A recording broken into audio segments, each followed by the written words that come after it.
Point de presse de la Fédération des collecteurs des régies financières.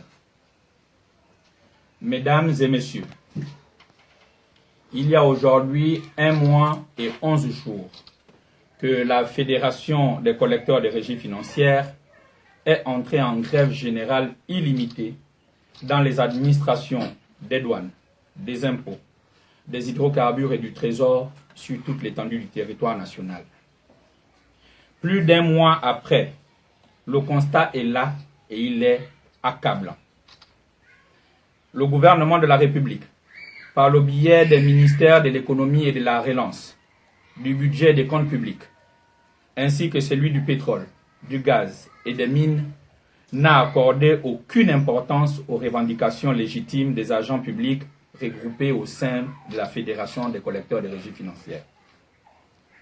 Il a préféré le silence méprisant au dialogue. Il ne se soucie guère d'utiliser des agents pendant plus de 5, 8, voire plus de 10 ans sans les intégrer, sans les reclasser ni les avancer. Mieux, il préfère payer plus qu'il n'en faut alors que la situation économique de notre pays exige la rationalisation dans la gestion de nos ressources financières. Le silence méprisant et le manque de considération du gouvernement face à des revendications légitimes qui sont essentiellement la carrière des agents et la soutenabilité de la dépense publique nous interpellent à plus d'un titre. La volonté des plus hautes autorités, en tête desquelles le président de la République, chef de l'État, de relancer notre économie est aujourd'hui galvaudée par cette attitude cavalière de certains membres du gouvernement impliqués dans ce dossier.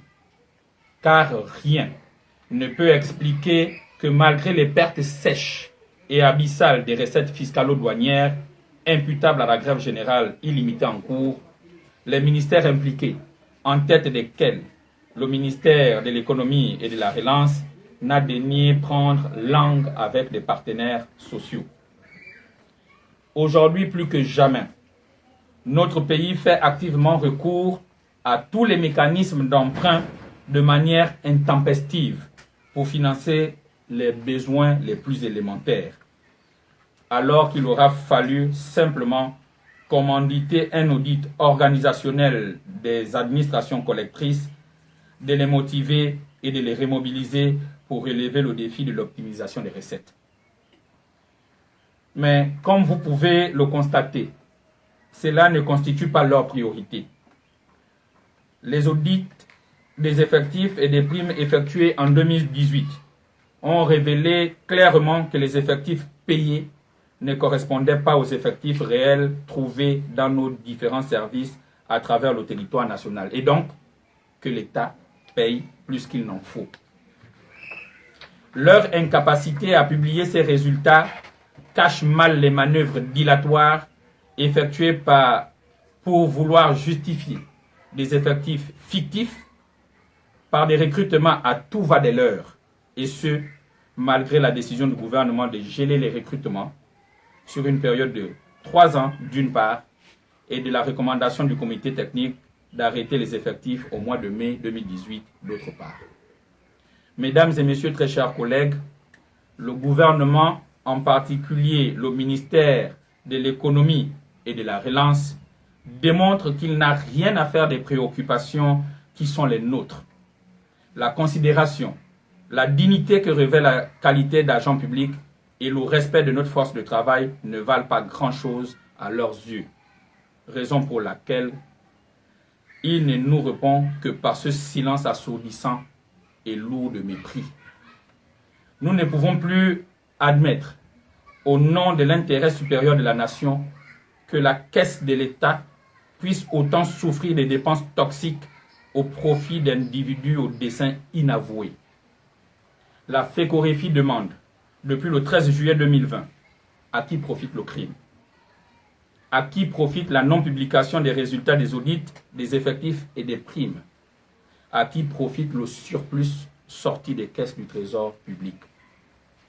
Pourquoi opposer aux agents publics le gel des recrutements et des situations administratives alors que des recrutements sont régulièrement effectués sur une base de népotisme d'ailleurs.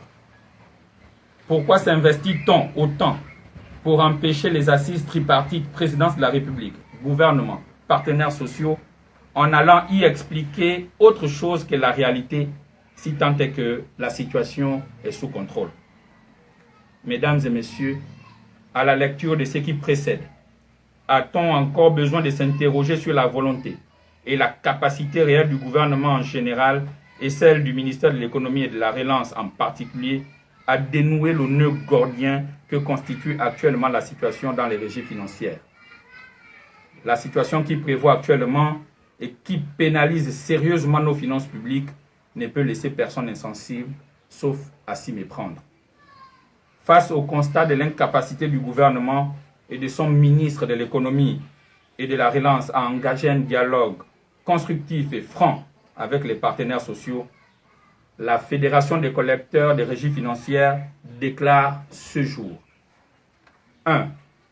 Ne plus trouver tout intérêt à dialoguer avec le ministre de l'économie et de la relance qui doit en tirer toutes les conséquences. 2. Que les responsables de cette situation d'enlisement et de sabotage sont tapis dans les ministères impliqués dans ce dossier et portent la lourde responsabilité quant aux conséquences de cette situation. 3. Nous en remettre à la présidence de la République pour une sortie définitive de crise. Nous appelons désormais l'ensemble des agents des douanes, des impôts, des hydrocarbures et du Trésor à poursuivre avec force et vigueur le mouvement de grève générale illimité sous le prisme d'une main de fer dans un gant de velours. Nous vous remercions.